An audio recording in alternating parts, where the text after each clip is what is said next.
What's up, everybody? How's everybody going? Welcome to Tea Talk. I'm Tasso, your host, joined by my co host Dana, and we have a guest today. First guest of Tea Talk. It's going to be awesome. We're joined by Mike Motion, so go ahead, Mike. Yeah. Hey, my name's Michael. Pretty obvious. I do 3D animation and modeling. I've been doing that for like 2.5 years. I'm currently in Colorado and happy to be on the show. Awesome. Thanks for joining us today. So yeah, 3D animation. That's awesome. It's awesome to Mm-hmm. see that we have another animator in the house here. Dana loves doing graphic design, animation, and things of that sorts, modeling and stuff I'm like learning that. how to do it. He's I'm learning learning how how to to do do it. it. Oh, And that's he's cool. not bad at it. He's got a great eye for it. I've seen some of the stuff that he's done and some of the stuff that he's working on now, and it's very very cool. I went over some of Mike's work here, Mm-hmm. um, and a lot of his stuff. I love the style. We'll go ahead and we'll look at that in a little bit. Um, but I wanted to go ahead and start off here. What made you get into like graphic design and animation and things of that sort? Well, it's a bit of a long story, but if basically I grew up like homeschooled in North Carolina, Mm-hmm. and I had too much time on my hands. So I started to, and I think I sent you the link, some of the old videos. Yeah. This is like 2000 and this is like 2008. It goes back. Mm-hmm. Uh, the videos wasn't put on YouTube at that point. It was just on a hard drive for a long time. Yeah. But I did stop motion and like videos and animation with my brother, and I would do that for like years. And I realized, oh, I really like making like little animation movies. So I basically kept doing that, but eventually I got interested in 3D animation. There was two reasons. It's mainly like I wanted to actually make my own like models instead of using like Yeah. Legos or toys, and I was like really young at this point. Um and also at this point, like we had to like pack the Legos away and stuff. It was and I found this like Discord group, and this is like almost 3 years ago, Mm-hmm. that was doing like Lego stuff, but like 3D, but in 3D, and it blew my brain because I never knew you can make different stuff in 3D. I always loved Yeah. like 3D, Pixar movies, um, DreamWorks, like other stuff in that nature. But I was like, oh, I could. People can do that, and they can do it for free, like online, because these people in this Discord group didn't have any formal education, Yeah. and just launched into it. So I began to mess around in Blender, which is a free 3D software, and that kind of started my path. And then by doing that, it just kind of came naturally because I already learned the very basics of animation from doing stop motion. Mm-hmm. I remember I used to be really big with Legos, and I used to love doing stop motion and stuff like that Mm-hmm. with all my different Legos that I had. Blender is, I think, Dana, you use Blender mostly, right? Yeah, Blender's awesome. Yeah, Yeah. yeah. So it's really really nice to see how these different tools, like you were saying, it's free tool. Um, it's Free really open really source cool. tool. Yeah, open source. So like, if people wanted to go ahead and change things, they can go ahead and do that if they wanted to within the Yeah. source code itself. And it's not to interrupt, but one thing I realized from doing stop motion moving into 3D, 3D is like, how to explain it? It's like easier than stop motion in the sense that it's less taxing on your like emotional and physical Yeah. health, because I would be like for hours and hours and hours and hours just sitting there moving it, take picture. I still like remember it, Yeah. like move, take picture, move, take picture. Yeah. You got, and when it's stop motion, you have to make sure like it doesn't move the table. There's no light flicker by you standing behind the light or in front of the light, stuff like Mm-hmm. that. Yeah, But and that's really cool. And now we were talking about the 3D like the 3D animation tools and different modeling applications that you're using there.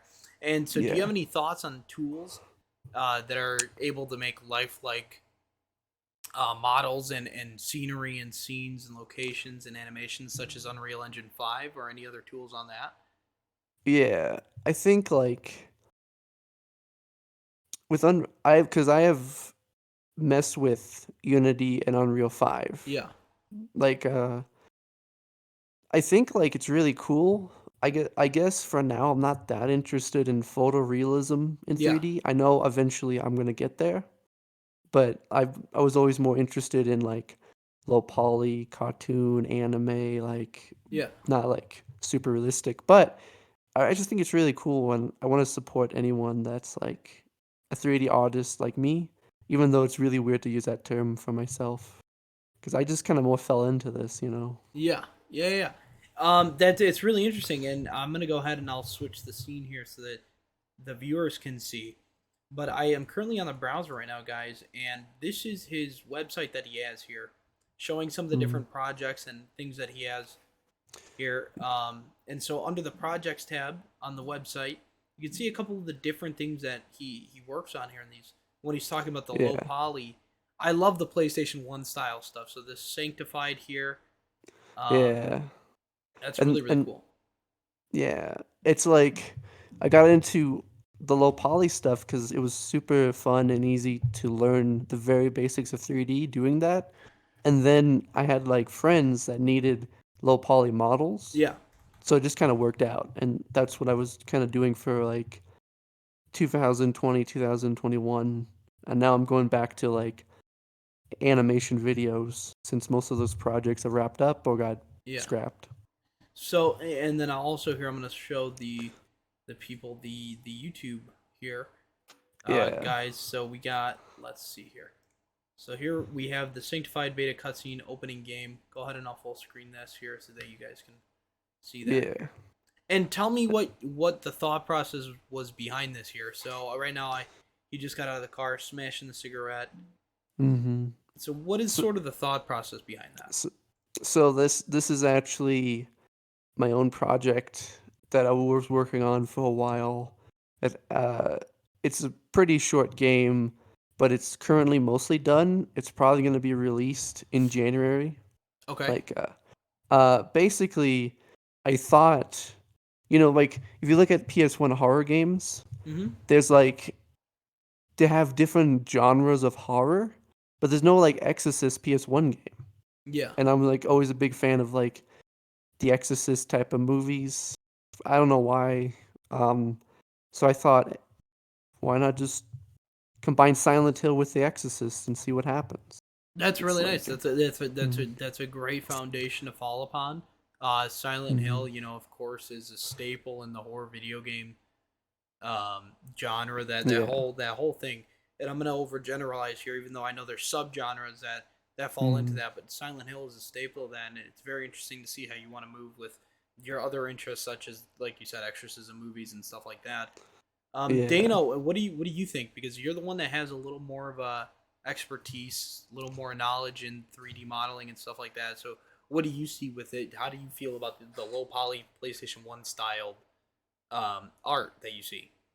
No, I think it's really interesting. I never really got like super into like those style of games. Like I said, I'm like in the past, I'm more of like a first person shooter type of guy. yeah, Um, but I really think the art style is really cool. And I think it's cool that like it's kind of its own like subgenre now. From what I've seen in yeah, like the horror game kind of community. I've seen a lot of YouTube videos about like these kind of horror style, like pixelated, kind of. It looks like it's an older game, Yeah, but it's new, and there's like it's just cool. Like they managed to keep it scary without having it. It doesn't have to be like realistic. It's just it plays like a movie, but like you can kind of do your own thing.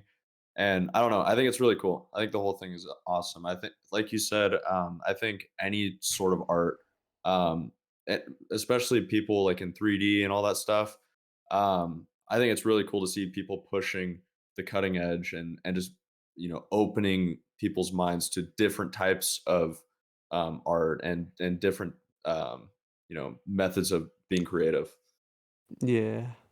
It's like Because the thing is with 3D, I never realized is you can do different sub styles in 3D. Yeah. So Mhm. there's like low poly, like I said earlier, anime, low poly, high poly, photorealistic, and I'm just like scratching the surface. Like, Yeah. And now with like the Blender, I saw Blender has like the grease pencil. So mhm. now you can do like 3D, but like make it look 2D, and do that kind of art style. Like I think that's really awesome. Mm. So I know you said you don't really look at hyper realism and things that are hyper realistic. Like that's not your forte. You haven't really taken that path yet. However, Mhm. how do you feel about that? How do you feel that we're able to almost recreate indistinguishable landscapes and models that are the same as real life, basically? I'm like I'm terrified, but at the same time I'm like excited. Yeah, It's like we're gonna have in the next decade, I would guess, like VR games that look like Unreal 5, like cutscenes. And yeah, so then, like right now, VR chat, Meta, all those type of Oculus Quest, all those type of VR stuff, it's like everything looks very like blocky, even though it's but like combining the graphics of you know like Unreal 5 quality, like you've seen the tech demos and yeah, stuff. yeah. Hmm. And we I downloaded a few, and we've actually been playing around with That's Unreal pretty 5 a cool. lot. So it's It's really really interesting. A lot of the technology that's been dropping, um, that we've been able to go ahead and play around with a little bit. It's really really cool to see. We One of my favorite tech demos. I'm a big Star Wars fan, so I downloaded yeah, me the too. Unreal Engine 5 Reflections demo, and that was a whole Star Wars demo. Very Ooh, very very cool. So it's very very interesting to see what's going to happen, and I love just anybody can use it. It's free, it's open source, guys. So yeah. anybody can download these tools and start their journey in the 3D modeling and animation and animation rigging and all that. It's all free. Anybody Hmm. can start their journey in that. And do you And think? I like that that's the way the industry seems to Yeah, be going, more kind of like free, but like you can pay for these different things if you yeah. need it. But it kind of opens it to new people to come in and bring their own ideas and innovate off of what already exists. I think that's really awesome. Mhm. So do you ever see yourself moving on Unreal Engine 5 for some of your animations? Do you think that would make some of your low poly stuff easier to do or harder to do based off of Blender? How do you feel about that? Um, like like the same time I've been doing like animations, I've been messing around with video games, like the Sanctified game. That's my own indie game. I had some friends help me too. Um, I've worked with Unreal 5 and 4ish. Uh, so there's how to explain this? Unity is kind of crap. I'm just putting it out there.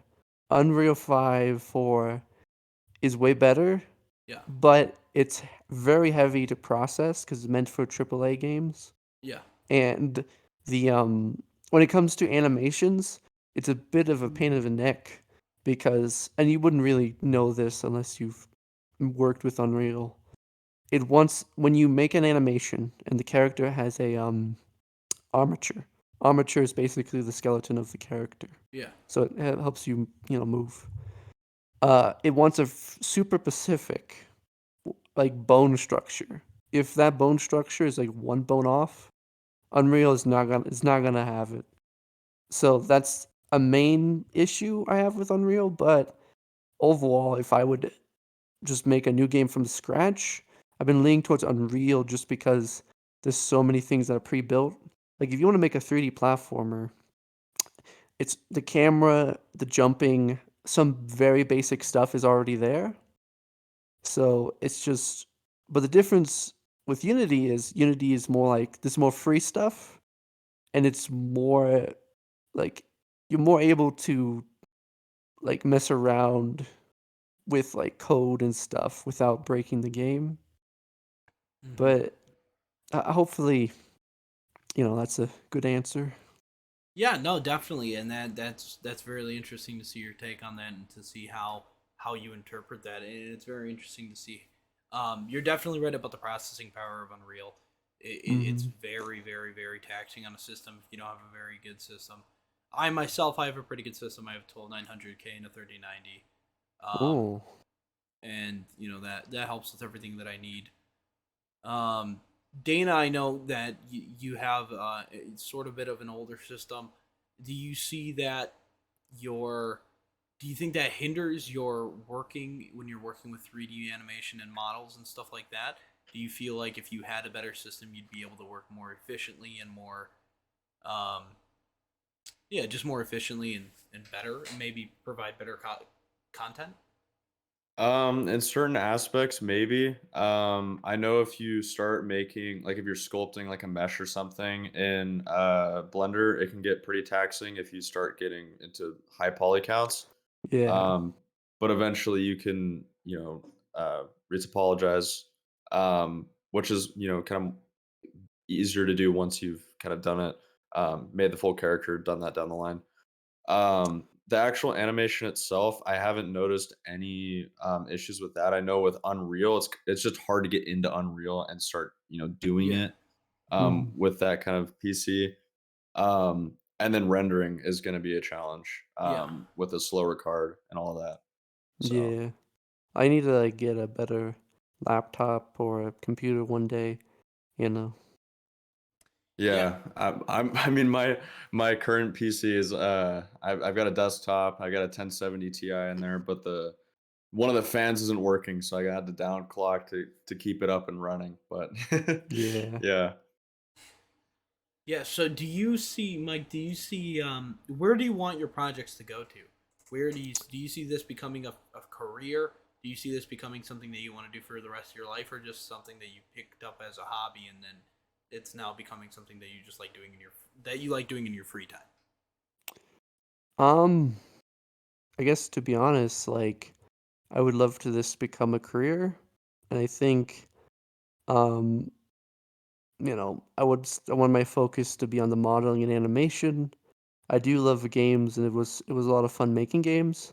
It's just if you don't have a team, at least for me, it's like really difficult because I'm not the best at coding. I know the very basics, but the um the other thing is just I've been if you count the stop motion stuff, I've been doing this for like since 2000 and like 10 to 9.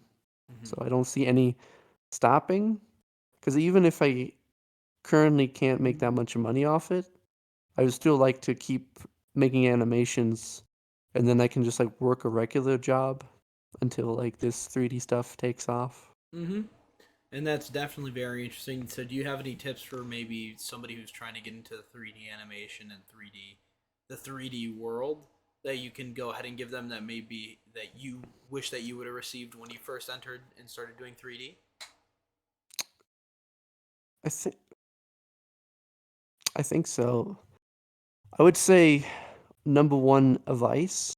I can go on for all day, but just do it and just open up Blender and start just cutting up. Just get a cube and start messing around and like stretching it, cutting it in half. Just because for me, it's like it took like a while when I first learned about Blender and 3D animation and being like, I was like, oh, I can't do this. Mm-hmm. I don't know how to do it.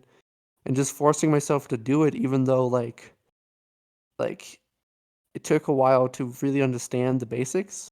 Mm-hmm. I just kept doing it every day. And like there's been times that I don't do it one day or I do it a lot for one day or I mean the other day.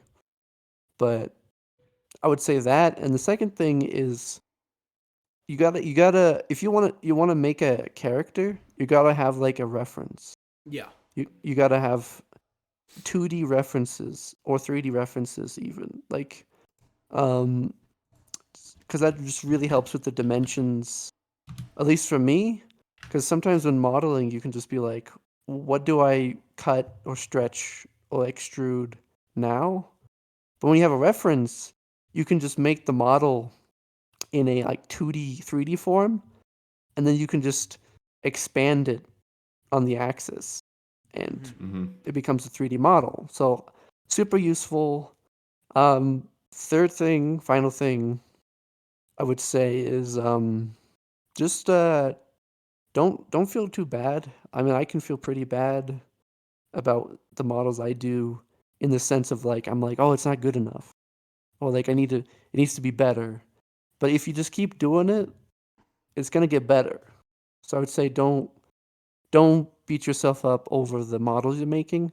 And plus, like the low poly stuff, I never even thought when I started I could just do low poly stuff, which again was super good because I was learning the basics of 3D, and at the same time I could make models that were interesting but yet low poly, so it wouldn't break my computer, and well, easy and fun to make.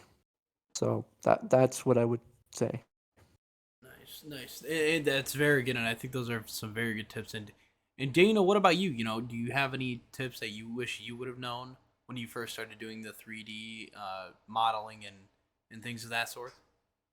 Yeah, I mean, I agree with you. I agree that it's scary the first time you go in there. It's like there's so many things you can do. It's so open compared to like what Especially I'm for used to. Blender. Yeah, there's so many different tabs. There's so many different settings. There's so many things you could tweak, and you're just left with a cube. And you're like, where do I go from here? Yeah. So, And and to but be honest, I don't want to, sorry, I don't want to interrupt, but I think I only know well like 60% of all the tabs. There's some tabs that I was just like, I still don't know what this is. mhm. Mm-hmm. Yeah, I mean, today I was playing around with the geometry nodes. I mean, I had never looked at that before, but I mean, there's so many things you can look at. There's so many things to learn. I think I just had to find something to learn first, start small, and just start making things. Just get products out. I mean, the first thing I wanted to jump into is making characters, and that's like the hardest thing you can get into. Yeah. So it's like, that's the end goal. Start small. And so I realized if I could make, simple items, just like, maybe a baseball bat or a cup or, something like that, Mhm. and just learn the basics. A lot of people say start with a donut, do all Yeah. those different things. There's tutorials everywhere. So I mean, I just, have on my second monitor, I have just tutorials going. And then on my main screen, I've got Blender and I'm just, you know, referencing back and forth, back and forth. I got references in Blender, I've got references on the other screen, and I'm just trying to finish like simple things, and then from simple, move Mhm. on to more advanced things. And once you learn one thing, you move on to the next thing, and then also come back and learn that thing a little bit more, and just get comfortable with the software. And then eventually, once you learn, some of the shortcuts and some of that stuff, it becomes kind of easy to kind of get in the groove. And it's Yeah. still scary. There's still a lot to learn. There's always a lot to learn. There's always new things coming out. But I mean, if you can just give yourself little wins here and there, I think that'll really help you stay interested in learning 3D or anything Yeah. that has to do with it. The good thing it's like you can try to make a model. Let's say you're making a car and Hmm. it just is a it just you think it's the worst thing ever. You can just make a new one, or you can just make something else. Or something like a video game or like a animation even, it's like you wanna see that process to the end. You want to make Hmm. sure that's done. But with models, it's more like little, like you said, little goals at one time, and you're able to like when I remember the first time I made, what was it? I made it's called the protagonist of the Sanctified game. Hmm. I actually made him with a friend because at that point I made buildings, I made cars. I think I made one car technically, but a landscape. But I didn't really make a character. And then he showed me oh, this is the basics of it, and he showed me oh, you use a reference. That really helps because the worst thing with a human character is to having you finish him or her and the character is disproportionate. The Mhm. like arms and legs all like and face is all messed up. But like So did you have to get an understanding of basic biology to make proportions? Anatomy. Yeah, yeah, anatomy. Sorry. Um, to it's get not that, necessary, it's but not I think it's necessary. good. Do you think it helps? Do you think it would Yeah, be like a yeah, major yeah. help I definitely I if you have learn the basics at least? Yeah. yeah, just the basics of that stuff. Like I kind of learned the basics before I started 3D, so that was nice. Mhm. Due to I was like with the stop motion stuff, I was trying to learn how to draw, which I really want to like keep the 3D stuff, but learn how to draw because that improves my texture work and it's really convenient just to draw out your own character in 2D. Like implement the picture as a PNG and put it in Blender as a reference. But as always, I'll keep, getting better at Mhm. at stuff. Mhm. Do you see yourself doing like for your games? Do you do sound design and things like that by yourself, or do you have one of your friends help you with stuff like that? Um I'm like I know the basics of sound stuff. I'm not really that good at it, but I have done the sound in the game. I've done the, animations and modeling. And then uh I also did the some of the gameplay design for like how the levels are gonna be and how things are gonna work. Mm-hmm. It's not my strong suit, but I have done that just because like when you're leading a project, you just gotta like as someone leading it, you just gotta pick up the pieces that other people can't do, forgot to do, like kind of fell through the cracks. Mm-hmm. It's mainly with the games. It's like the coding. I usually like having someone dedicated to that, and then the music. Um, and then I focused on the animation, modeling, texture work, level design. Though, like after this game's released, I don't know if there's gonna be another one anytime soon, just because focusing on getting better at 3D. And how long did it make you to make the say that beginning opening cutscene that we went ahead and we watched for Sanctified? Mhm. Which how long did you say that entire sequence took you? I like. I'm trying to remember. I know that it was pretty quick because I already made the models a long time ago, and like I was dying to make a new animation. At that point, it was like I think a year and a half because I was so focused on different video game projects, doing animation modeling for that. I think it took me like a week at most, and at least like 4 to 3 days because it was pretty. Again, it was pretty quick. So if I round it up, I would just say it took me like a week. And was Okay. that made in engine or was that made strictly using like Blender animation or something like that? That was made in Blender because if I did it in Blender, it was easier to export it as a video file, and also Mhm.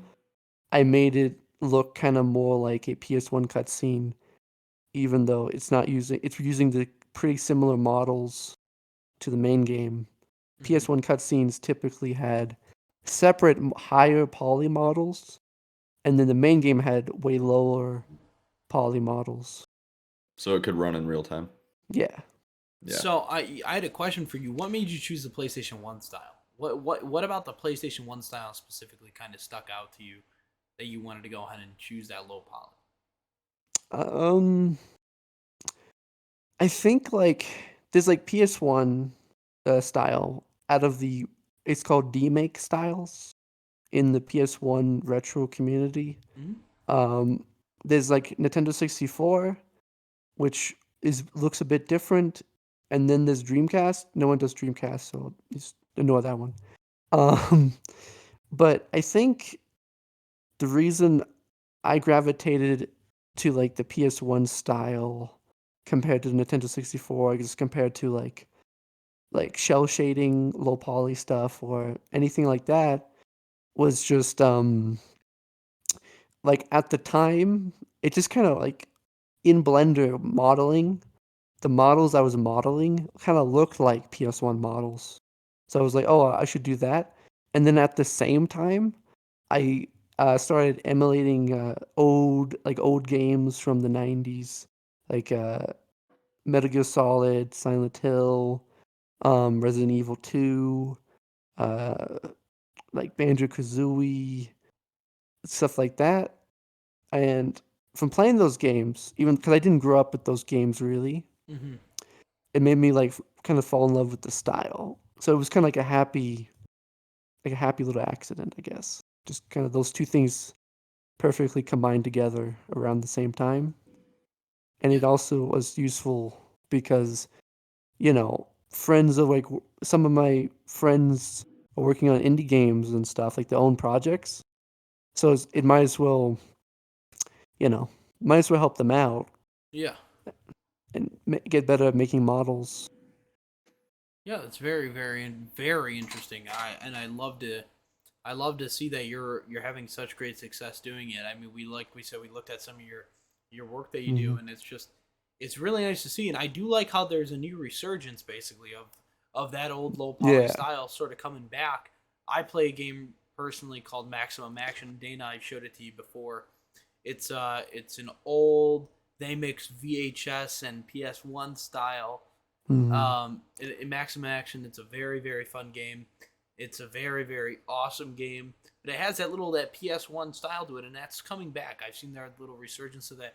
Now, why do you think, Dana? I'll go ahead and I'll direct this to you because I definitely want to hear your opinion on this, and then Mike will go ahead and I'll ask. I would like to hear your opinion as well. Why do you think that there's a resurgence of this of this old style that's starting to come up again? It such I think it's a sense of nostalgia probably for a lot of people.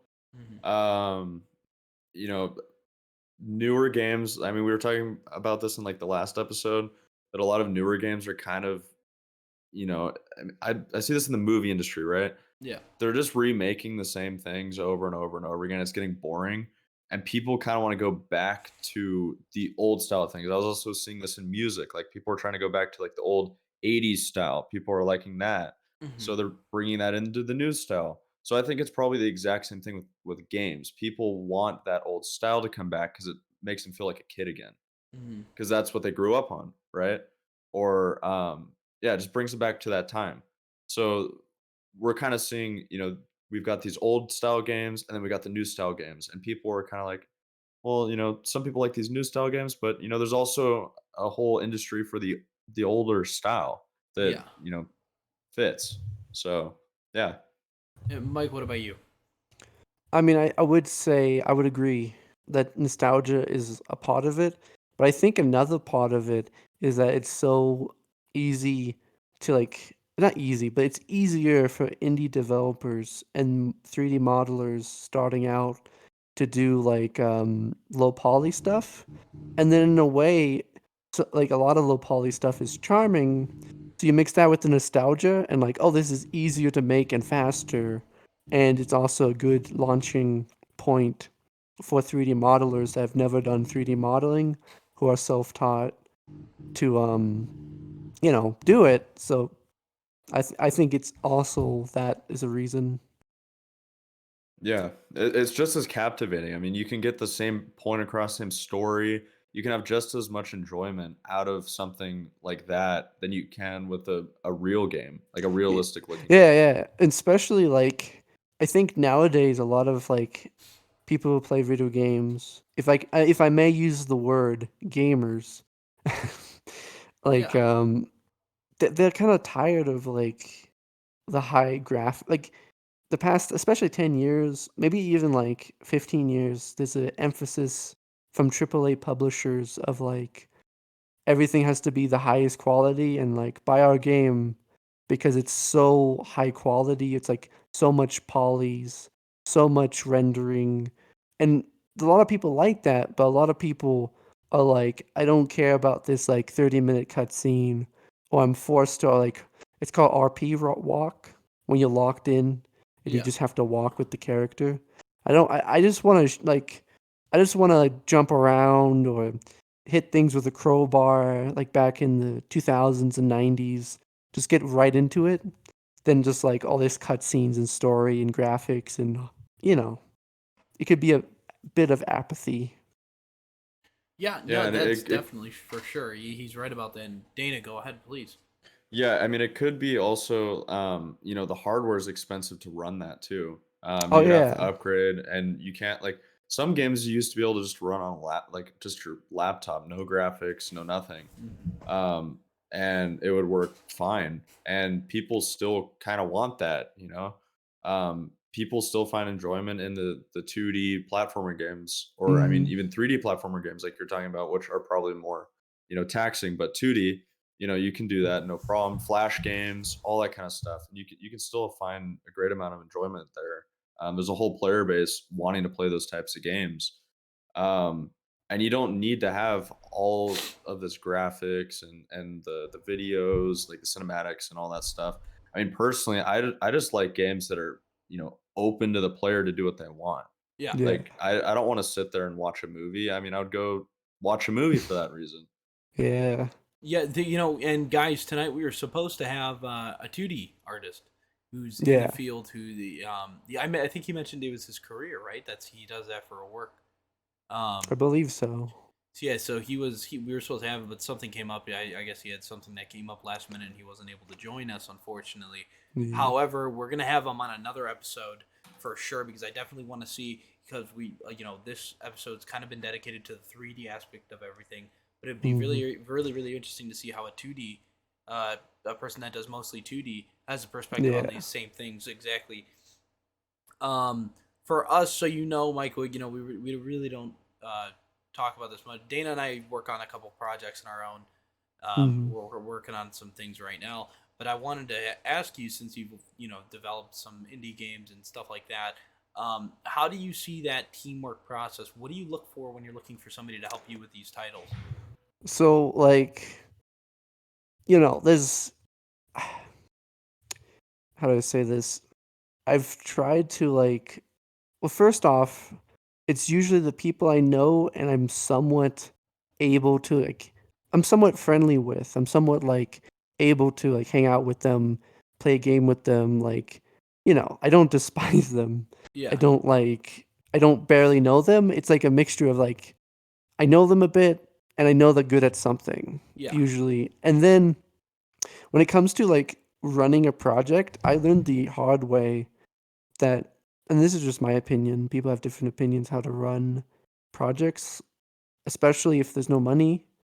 It's easier, for one thing, it's easier if you have a large team of, not a large team, but like if a team of like 4 to 3 people, yeah, it's easier to run it as like a, like from the head up, I mean, sorry, the top down, yeah, than like collaboration, because the issue is someone has to like lead the project and be like, okay, guys, I want this, this, and this. Can you get this done? When you try to like collab with friends and maybe and say like everybody's equal, we all just give out opinions. There's no like leader. We're all just kind of, you yeah, know, whatever, like coming up, like making it up as we go. Like in my experience, literally every scrapped indie game I've worked on, like on my website, yeah, there's a game called Broker. That's like a scrap game. It's never really gonna come out. That's what happened. Everyone there was no leader really, and so then one of the people becomes the leader, but at the same time, everyone thinks like, oh, we're just collabing. It's meant to be fun. So you need like a good like you need like a good director or some sort of. you need a good work life balance. Like this is something that we want to Mhm. finish and do. I definitely understand that there. That's an interesting take on that, and find Yeah. that very interesting. I have a lot of projects that I have dumped on my own. I mean, I probably have finished projects. I would say definitely I can count them on my hands. I'm probably Yeah. somewhere around 9 to 10 projects that I've finished. Like Large as projects. I'm not talking about like small Mhm. projects. And I'm talking about game creation Oh, wise. so you guys like making games too? I yeah, Yeah. I I do that. That's Dana's cool. just now. I'm trying to get him into the game making space a little bit I've Mhm. always more. wanted to do games. I've always wanted to do games, and I've liked doing the art side of it. Yeah, I'm Yeah, not a I'm coder the by sa- any means. yeah, I'm the same way. I'm the same way. I like So games, I'm but the I like the programming art. guy. I'm the programming guy. I'm the in-engine guy. Right. I have a lot of experience with Unity and now Unreal because I've been researching Mhm. Unreal Unstoppable for the past month and a half, and I really want to Yeah. take it all in. And if I can become an expert in Unreal, then that just makes life much easier. But I I know have that. a ton of experience with trying to do games, and I've made some pretty cool projects in the past. That's pretty cool. It's like and also more advice with games. I mean, I think I'm down a rabbit hole, but I would say like this is said a lot. I didn't make this up, but like if you have a concept for a game, have just one concept and then take that concept and then do stuff with it. So if your concept for a game is like my character can jump backwards when he shoots a gun, just do that. Make that a game and add twist on it. Don't be like we're gonna have an open world game where you do 5 different things. We have like RPG stats. Like you got to focus on if and this is like if it's 1 or 2 people. If it's 3 or 4, you can get a little more ambitious. Yeah, But anything in a game project I've learned, like this Sanctified game, I thought it was going to take at most 6 months. It took 2 years. yeah, So everything takes longer than you expect. And in my opinion, you really need at least like, if you want to make like an indie game, even a small one, you need like 4 to 3 people. But that, even like 3 people. But yeah. the like I could probably count like the various games I've worked on that just been scrapped. And like another issue, like I said, was scope creep, which is really bad in the industry and with indie developers I've learned. When it's like, okay, guys, let's make a game about 3D platforming, let's say. Hmm. Oh, what if he has a jetpack? What if, there's like 15 different like maps and it's you don't want to do that. It's better to like cut things back and like what's the word? Like regret a bit about things you could have done Yeah. than not release the game because it's like I mean that's what I've learned, but yeah. Yeah, no, that's definitely. I love hearing your insight about that, and it's very interesting. Mm. Dana, do you have anything that you would say that you would think you would want to learn more about in engine or anything like that? That something that really piques your interest, but you think you're not ready, or maybe you're just afraid to enter that or start to approach that. Okay, well, coding for sure is something I'm scared of. Yeah, me Obviously, too. I've talked I've to you been about yelling. I've that. been yelling at him for guys. You have no idea. I've been yelling at him to pick it up, and I told It's him. like I told him I was like, "Listen, dude, I'll run you through. I'll run you through. Give me 2 hours. I'll teach you how to program. Give me 2 hours, and I'll do it." And he said, "I have no." He's like, "I have no interest at all. I don't want to do it." But I said, I'm gonna need you an engine, because I'm kind of alone in there right now. I'll right. learn it when the time comes. Well, the time's But now. Hey man, I'm it trying to learn like all the other stuff that's more like interesting to me. Like Yeah. I'm trying to learn how to I do the mean, character design yeah, and yeah. animation. You Like I'm gotta more interested in learning focus. that. You gotta focus on what I've learned. You gotta focus on what you love to do because what you love to do is what you're gonna become good at. But for Mhm. me, I felt like I was better at animation modeling off the bat than coding. It's like I coded in the one of the indie games a script this is in Unity, by the way, because I only know the Unity coding system. I don't know Unreal. Hmm. I have you, but like a script when the character walks, it plays a sound effect and it changes the pitch and sound, so it's not repetitive. Like the footsteps sound like slightly different, gives the illusion to the player that it sounds like multiple sounds, but it's really just one sound effect. But it just because of the script, the pitch and volume is changed. Yeah, no, that's interesting, and I know how scripting works in Unity. That's where I started. That was the Hmm. first game engine that I worked in. Um, but yeah, no, definitely very interesting, and I do wanna ask you this. So do you feel like that the people, how much trust do you put in the people that you work with on these indie games? Well, Do you trust them enough to leave them on their own, to leave them and say, "Hey, I need this done by this. Do you think you could do it?" And they say yes. And do you trust them on that? How do you feel about that? Because you said it's usually people that you can tolerate and stuff like that. How do you do that? mhm. And then on top of that, with that first question, then also, how do you look at the work friendship relationship when you guys are working on an indie game? I mean, just off the bat, I gotta be honest. I've not. I don't. I mean, I have broken a few friendships doing indie games because again, I didn't know how to lead. I don't know what I was doing, and I'm still not good at it. But at least I have a grasp of it. Um, but I would say what I've learned is again, someone has to be the leader and someone has to be the bad boss. Someone has to be like, "Can you get this done this week?"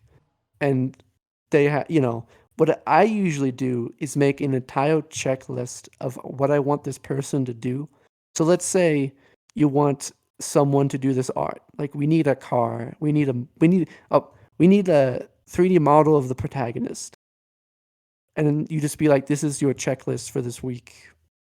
Sometimes like this project is almost done, the Sanctified game.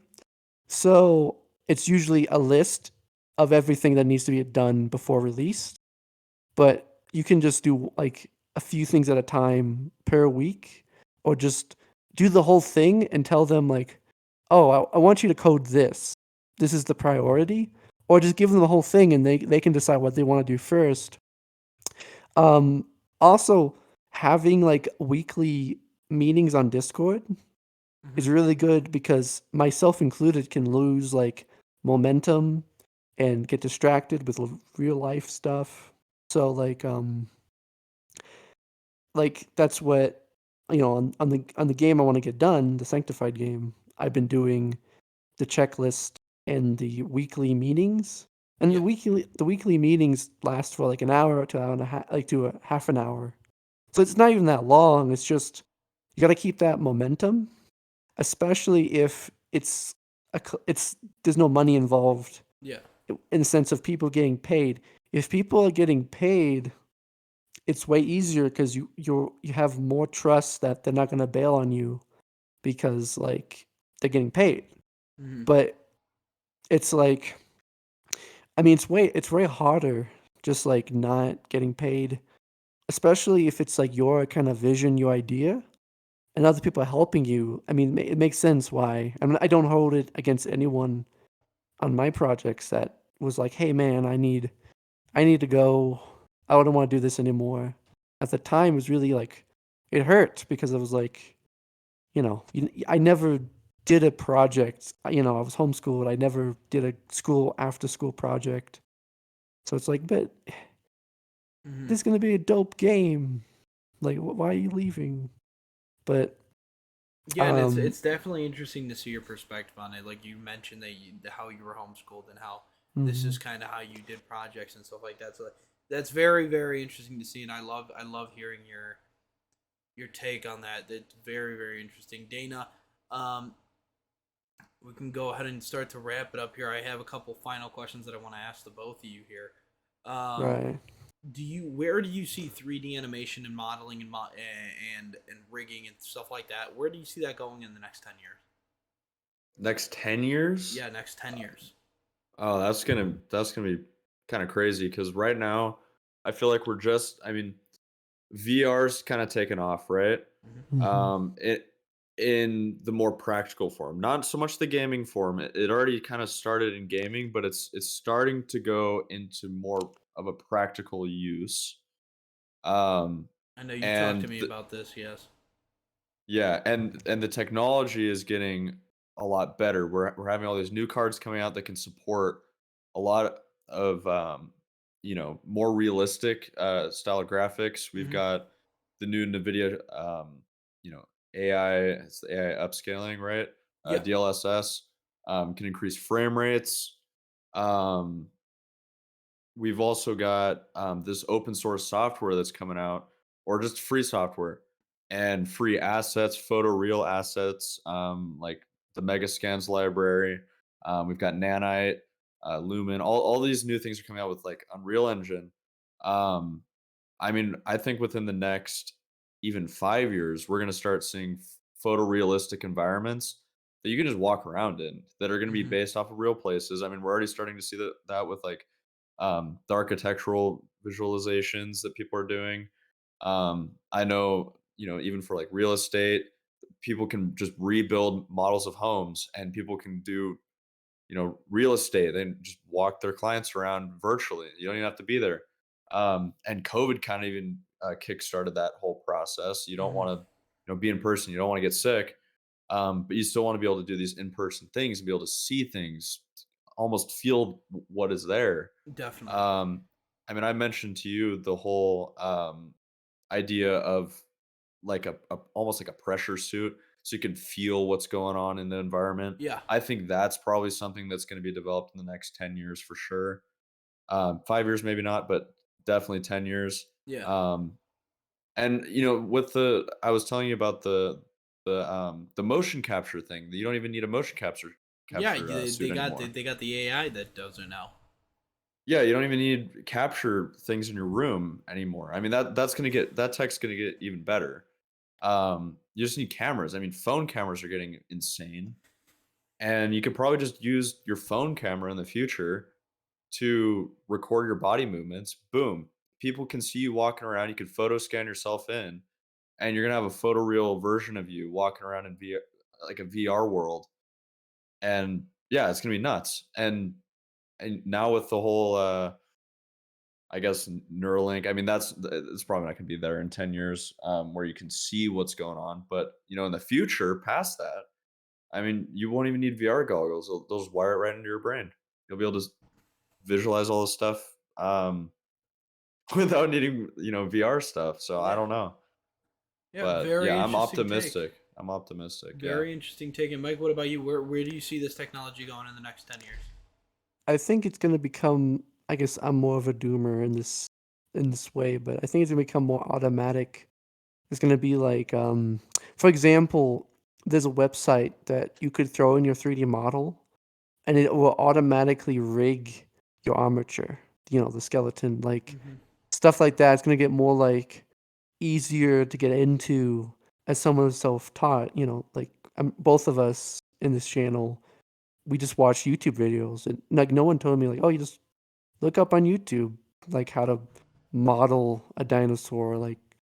But it's gonna be yeah, it's gonna be more uh it's gonna be like easier for people to get in. Like there's gonna be like software to be like, I mean, there's even now software like, oh, you don't have to model, just move a few things, and the AI will make you a model. It's gonna be um like um like he said, like taking pictures and just rendering that in the engine, Hmm. because like AAA companies are just gonna take pictures of like the employees and then throw it in like Unreal or whatever. They're Like already doing that yeah, with the it's actors and the mocap and all that stuff. They're already doing that. Hmm. yeah, yeah, yeah. It's like see, yeah, exactly. They're already doing that, but I'm talking more about the modeling aspect because it's still Mhm. somewhat they have to model it out. But imagine just taking pictures of the actor and then just throwing it in the engine.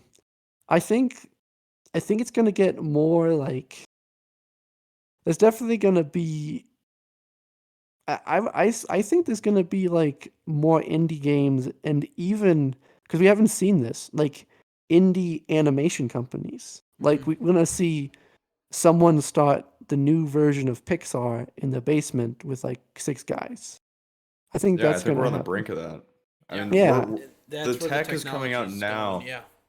Yeah, and it's a lot more inexpensive now. It's not, you yeah, don't need a full-on studio to make a simple animation. I mean, you can literally just, you know, I don't know, scan your environment into your computer and it's free. Like cause a lot of this stuff is totally free. yeah, cause there's like YouTube channels that kind of do that. They have a team Mhm. of animators. It's small. It's not mainstream yet, but I really think that's gonna happen. It will be. Um, Yeah. I mean, there's already, again, indie game companies started by three people in a basement. Why not animation movies? Especially since, like, the current, I don't know, like, this is longer conversation, but the current state of 3D animation makes me kind of, like, bummed out because, like, back in the day, we have all these great movies that are coming out, but now it's all, like, flopping at the box office, you Mhm. know, the new Yeah. 3D movies. And it seems like Well, people are apathetic. my opinion on that is that these big studios are trying to push something. They're trying to push a message and all of that rather Mhm. than making a good film. And I think Yeah. part of the reason for that is these studios are so bloated with so many people and they Mhm. want to push these ideas. It's more of it's their business model. They're in the pockets of these other companies. Um They're more of let's try to get our message across, but not the story Yeah. message. They don't really care about story anymore. They yeah. care more And about getting their point and anytime their agenda across. anytime you have an agenda in any piece of entertainment, that agenda like destroys Yeah. the story because it's basically like, it you have to rewrite stuff. And again, as you know, I've done animation videos. I wish I've done more 3D animation. I've just been busy with the video game stuff. But Mhm. like when I do like a 3D animation, I'm not thinking, how can I push, like, I don't know, healthcare. Let's just use that example. Yeah. I'm like I'm like, how can I make a video that's funny? It usually goes down to like what I either something I find interesting, entertaining, or funny. Yeah. It's usually just more entertaining. But it's like my latest video got like I think it's almost got 5K views, and Hmm. it was just a dumb VeggieTales animation I did because I was like bored that day. And it did take a week though, but actually I think it took 2 weeks. But my point is, like, it doesn't also help that these companies think like they can make anything and people would just buy it. That's the issue with a Yeah. lot of these huge megacorp companies. They think if we make whatever, as long as it's not like, as long as like it's still a movie, it's like stuff happens, people will just buy it. Yeah. But they don't realize, like, no, people are finicky. And it's sad because a lot of these movies look really good. Like they put a lot of Yeah, effort into it. It's just like the It's just that story the isn't stories there. are shit. I mean, that's Yeah. I mean, if I'm being honest, like Buzz Lightyear, the entire story of that oh was just yeah, the entire I story of that hate it. was I he's hate that movie. traveling and the time changes and now everything's gone because the time Yeah, changes and then he finally learns to live in the time that's there and let's not have the time change. It's like yeah. the story is shit. The story is shit. There's It's children saying that the story is shit, and these children hmm are just supposed to see it and go Buzz Lightyear. But no, they know they're like they don't even know what to follow because there's nothing to follow. yeah, especially in Yeah. that movie. And this is, do you care about spoilers? I guess not. I Like, I, No. I don't care. I'm not it's gonna. I already I'm not gonna spoiled it. watch it. Yeah. in the movie. Zurg. So Zurg's in the movie, Hmm. and he's revealed to be older version of Buzz Lightyear, and that made me Oh, irrationally I saw angry. that. I saw that. They ruined it completely because it was supposed to be Yeah, Zurg is supposed to be his father, and yeah. it's like what's going on here? Have you not But seen Toy Story 2? exactly. But Well, I Mike, think that's part of the problem with these movies. They're trying to remake a story that's already been told. No one needs to Yeah, hear more about the yeah, story. Just leave yeah. it the way it is and start a new, start something new. hmm IP Exactly. or something. Exactly, Yeah. exactly. It's just like, That's the uh, issue I, with I, these sequel trilogies and these sequels and yeah. sequel trilogies, and it's like you're trying to introduce a whole new generation onto It's something that's not theirs. it's like some movies just shouldn't have a sequel at all. I think some movies are fine with a sequel. Yeah. What comes to mind is like Monster University. Hate that movie. Um, what comes to mind is Toy Story 4. Hate that even more. I know I'm very like, oh, I hate this. It's more like, it's bad. Yeah. But you get what I'm saying. Yeah. Like, Yeah. especially I- Toy Story 4, if you watch it, it's like, it kind of rewrites the other movies. It's just Hmm. Well, like, it just what are you looks like a doing? really good It's a in really terms good of like the animation. Yeah. graphics. Yeah, the It's animation's really wonderful. good. The reflections, the lighting, and everything looked great. Yeah, It's just again the story was just, oh, yeah, we're killing our main characters because nothing fucking matters anymore. It doesn't matter. yeah. We don't care. that's the thing. They're trying to put, like we said, they're trying to push an agenda or a message rather Mhm. than being good story writers, and that's what. 'Cause That's why I kind of stopped watching Disney movies because it went from them being yeah, Disney movies. It went from being Disney movies to being just agenda movies. Like, there used to be not the even the good Disney ones. Disney were the story writers, and now they're Mhm. the complete opposite. I feel like And there's no story, there's no substance to the yeah, story whatsoever. But and Mike, like I think the yeah, go ahead, Pixar movies, like the Pixar movies, they they have really good, like the old Pixar movies, really good stories. yeah, The funny thing about Disney is like there's good plots, but overall, like it's pretty simple. A lot of these old Disney movies, yeah. like the reason people like these Disney movies are the animation, hmm and the plot's like very nice. But And a like lot of it's Pixar actually, relatable. It's related. yeah, There's a Yeah. relatability part of it. Like, even in the B movie, he's a bee, but he's relatable. The struggles that he has are struggles that maybe kids were having those days. Like, how do yeah, I fit in? What do I want to do to make a difference? What do I want to do? And how to that's date. how to date a human as a bee. Yeah. But yeah, no, but guys, I mean, and that's really I think that's the total thing. But definitely, Mike, Mhm. thank you so much. You had some You're great welcome. opinions today, and I very much appreciate you coming on the show and being You're able to welcome. talk about something that we were interested in, and definitely Dana's interested in it. He Mhm. absolutely loves this stuff, and he won't stop talking about it. For sure. Yeah. It's Well, awesome. All this new stuff is great. But we yeah. absolutely love that. But yes, we definitely appreciate you coming on the show, being our first guest, and You're welcome. do you have anything that you want to say before we head Um, out here? it was like it was a lot of fun doing this podcast. I would be down to it again one day. Like look up Mikey Motion on YouTube, my YouTube channel. Let's get my let's get my latest YouTube animation To up to 10. 5K. Well, it's almost 5K. Yeah, Well, let's get it to 10K then. Let's double it. yeah. Let's get it to 10K. Yeah, and guys, we're gonna have his links in the description of the video. We're gonna Yeah. have all of his links. All of Mike's stuff is gonna be down there. So we're gonna send his project page, his YouTube channel. We'll go ahead and have Hmm. everything on there.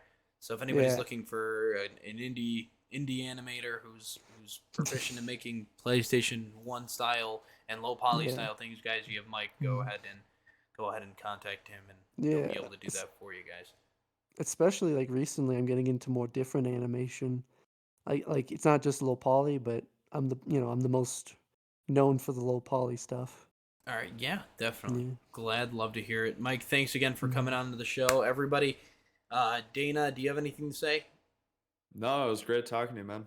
All right, Thanks for yeah. coming on. Thanks for everybody who came and dropped by Yeah. and watched the entire episode. If you guys made it this far, go ahead and comment something about a Like and dog. subscribe. Yeah, like and subscribe. Definitely. Comment something about a dog if you made it this far. But yes, definitely, guys, go ahead and check out Mike's stuff. Thank you very much, Yeah. everybody. I'm T Plays. This is my co-host Dana, and this is our guest Mhm. Mike. Hope you guys have a great rest of your day. Have a wonderful time. Thanks for coming to T Talk, guys. We'll see you guys later. So yeah.